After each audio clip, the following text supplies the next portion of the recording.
ఒక టైంలో cinema success అని మాకు తెలిసి ఆడియన్స్ నుంచి వచ్చినప్పుడు కూడా ఏదో తెలియని ఒక పెయిన్, ఏదో విపరీతమైన తెలియని ఒక నెగటివిటీ, అది ఎందుకు చుట్టుకుందో ఏంటో కూడా తెలియని బాధ, అసలు భరించలేని స్థితి ఆ టైంలో.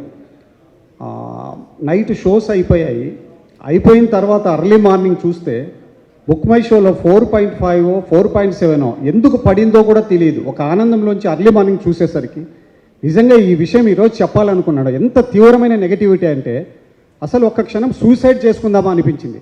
ఒక్క 1 అవర్ కనుక ఉండింటే నా లైఫ్ ఏమైండేదో కూడా నాకు తెలియదు. ఇది భగవంతుడి సాక్షిగా నేను చెప్తున్నటువంటి పెయిన్.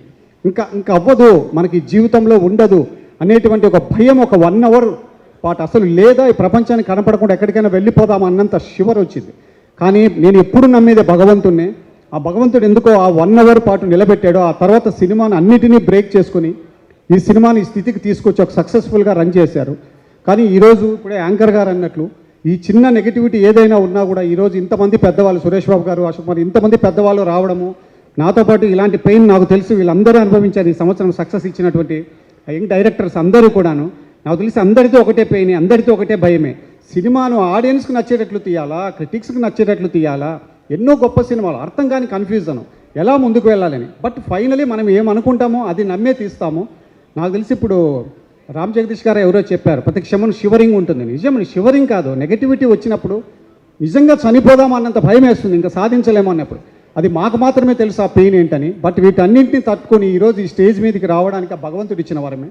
అందుకే నేను దయచేసి ఒకటే చెప్తాను, సార్ సినిమా బాగుంది బాగలేదు డెఫినెట్గా చెప్పండి, కానీ ఒక వేటాడినట్లుగా ఏదైనా రివ్యూస్ ఉండడం అనేది ఇలా ఎంతోమంది సార్ ఇప్పటికే ఒక అసిస్టెంట్ డైరెక్టర్ నుంచి ఒక డైరెక్టర్ స్థాయికి వచ్చేసరికి నా స్నేహితులను, నాతో పాటు ఉన్నటువంటి డైరెక్షన్ డిపార్ట్మెంట్లో పనిచేసిన 4 స్నేహితులను నేను కోల్పోయాను.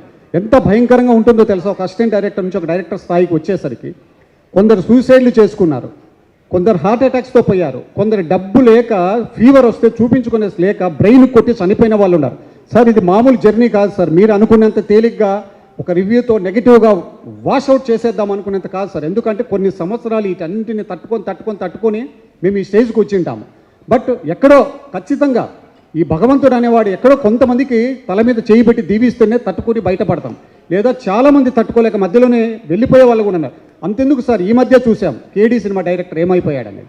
సార్ ఇలాంటి ఉదాహరణలు చాలా ఉన్నాయి సార్. దయచేసి మా పాయింట్ ఆఫ్ వ్యూని కూడా ఒక్కసారి ఆలోచించి సినిమాను నిజంగా సార్ తప్పు కాదు రివ్యూస్ ఇవ్వడము మంచిదే సార్, ఎందుకంటే మా తప్పులు సరిదిద్దుకోండి. కానీ అసహ్యంగా బూతులతో వేటాడి జీవితాలను కొలాప్స్ చేయడానికి మాత్రం దయచేసి చేయొద్దండి సార్. ఎంతోమంది సీనియర్ జర్నలిస్టులు ఉన్నారు, మీరు వీటిని కొంచెం ఆపండి సార్. ఎక్కడి నుంచో బయట నుంచి ఒక విషయం పుడుతూ ఉంది సోషల్ మీడియా అన్న దాంట్లో నుంచి. దాన్ని కనీసం ఆపడానికి మనకు ప్రయత్నం చేయకపోతే చాలామంది భరించలేని స్థితి ఉంటుంది.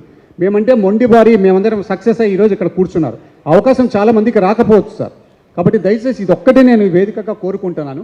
కొంచెం చిన్న తప్పులు ఉంటే సరిదిద్దుకునేటట్లు మేము చేసుకుంటాం, అలా ఇవ్వండి తప్ప వేటాడినట్లుగా మాత్రం అందరినీ చెప్పట్లేదు సార్. ఎందుకంటే మీడియానే ఈరోజు ఈ సక్సెస్ను ప్రపంచానికి తెప్పింది, జనరల్ మీడియా.